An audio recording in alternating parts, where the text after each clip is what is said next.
புதுக்கோட்டை மாவட்டம் ஆலங்குடி சட்டமன்ற தொகுதி ராஜேந்திரபுரத்தில் நலத்திட்ட உதவிகள் வழங்கும் விழா நடைபெற்றது. இந்நிகழ்ச்சியில் 1500க்கும் மேற்பட்ட பயனாளிகளுக்கு வீட்டுமனை பட்டா, தையல் மிஷின், இஸ்திரி பெட்டி, உழவு மோட்டார் இயந்திரம், உரம் மற்றும் மாற்றுத்திறனாளிகளுக்கு சர்க்கரை நாற்காலி மற்றும் பலகட்ட நலத்திட்ட உதவிகளை வழங்கினார்கள். இந்நிகழ்ச்சியில் பிற்படுத்தப்பட்டோர் நலத்துறை அமைச்சர் சிவ வி மெய்யநாதன், புதுக்கோட்டை மாவட்ட ஆட்சியர் அருணா மற்றும் அரசு அதிகாரிகள், பொதுமக்கள் இந்நிகழ்ச்சியில் கலந்து கொண்டனர். இந்நிகழ்ச்சியில் முதற்கட்டமாக மாண்புமிகு அமைச்சர் மற்றும் மாவட்ட ஆட்சியர் அவர்கள் புதிய பேருந்து நிழற் கட்டிடத்தை திறந்து வைத்து இந்நிகழ்ச்சியை பல்வேறு நலத்திட்ட உதவிகளை வழங்கினார்கள். மேலும் நிகழ்ச்சியில் 2000க்கும் மேற்பட்டவர்கள் கலந்து கொண்டனர்.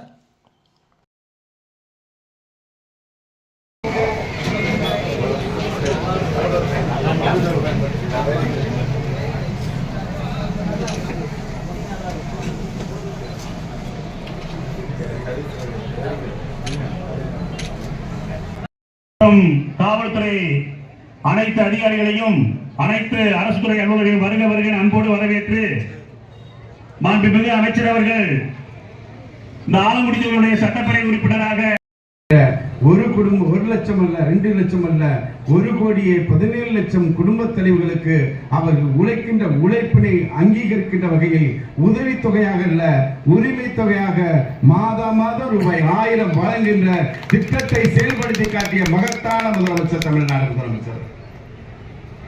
நம்ம தொகுதியில மொத்தம் இருக்கிற ரேஷன் கார்டு பாத்தீங்கன்னா 77,000 கார்டு. அதுல இப்பொழுது அந்த கலைஞர் மகளிர் உரிமை தொகை பெறுகின்ற குடும்பங்களின் எண்ணிக்கை 56,000 குடும்ப தலைவர்களுக்கு மாதம் 1000 வழங்குகின்ற திட்டத்தை செயல்படுத்தியிருக்கிறோம்.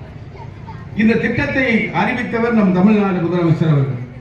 ஆனால் இந்த திட்டத்தை இத்தனை பயனாளிகளை 1,55,00,000 பெண்கள் கொடுத்த மனுவை பயனாளிகளாக தேர்வு செய்து இந்த திட்டத்தை செயல்படுத்தி காட்டியவர் யார் என்று தெரியுமா? அவர்தான் தமிழ்நாட்டுடைய துணை முதலமைச்சர். ஏழை எளிய மக்களின் துயரை துடைக்கின்ற, மனிதநேயத்தோடு நடந்து கொள்கின்ற, மக்கள் பாதிக்கப்பட்ட மக்கள் எங்கிருந்தாலும் அவர்களுக்கு உதவி செய்கின்ற ஒரு மிகச்சிறந்த தமிழ் துணை முதலமைச்சரை நாம் பெற்றிருக்கிறோம். அவர்தான் 2 மாதங்களில் அந்த பயனாளிகளை தேர்வு செய்து இன்றைக்கு எல்லாருக்கும் மாதம் ரூபாய் 1000 போய் வங்கி கணக்கில் வந்து சேர்ந்து நாம் ஒவ்வொருவருக்கும் அந்த 1000 ரூபாய்ங்கிறது மற்றவங்களுக்கு சர்வசாதாரணமா இருக்கலாம். ஒரு குடும்பத்தில் 1000 பெறுகின்ற அந்த தாய் தன் பிள்ளைகளுக்கு தேவையான கல்விக்கு தேவையான உதவி செய்கிறார். அதே தாய் தன் பிள்ளைகளுக்கு தேவையான நல்ல உணவை சமைத்து கொடுக்கிறார். அதே தாய் அந்த 1000 ரூபாய் வைத்து தனக்கு தேவையான மருத்துவ வசதியை ஏற்படுத்திக் கொள்கிறார். இப்படி அந்த 1000 இந்த 1,17,00,000 குடும்ப தலைவர்களுக்கு வெவ்வேறு வகையில் பயன்பட்டு அந்த குடும்பங்கள் பொருளாதாரத்தில் மேம்படுவதற்கான அடித்தளத்தை அமைத்து கொடுத்தவர் தமிழ்நாடு முதலமைச்சர் தலைவர் தளபதி அவர்கள். அந்த திட்டத்தை செயல்படுத்தி காட்டியவர் தமிழ்நாட்டுடைய துணை முதலமைச்சர் மாண்புமிகு அண்ணன் உதயநிதி ஸ்டாலின் என்பதை நான் உங்களுக்கு அனைவருக்கும் தெரிவித்துக் கொள்கிறேன்.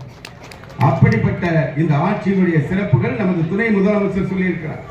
உங்களுக்கே கூட ஒரு சில பேருக்கு அந்த 1000 வராமல் இருக்கலாம். அதை பற்றியெல்லாம் கவலைப்பட வேண்டாம். இன்னும் 3 மாதத்தில் விடுபட்ட யாருக்கெல்லாம் தகுதியான நபர்கள் இருக்கிறார்களோ அவர்களுக்கு அந்த நிதி வழங்கப்படும் என்று நம் துணை முதலமைச்சர் அவர்கள் அறிவித்திருக்கிறார்.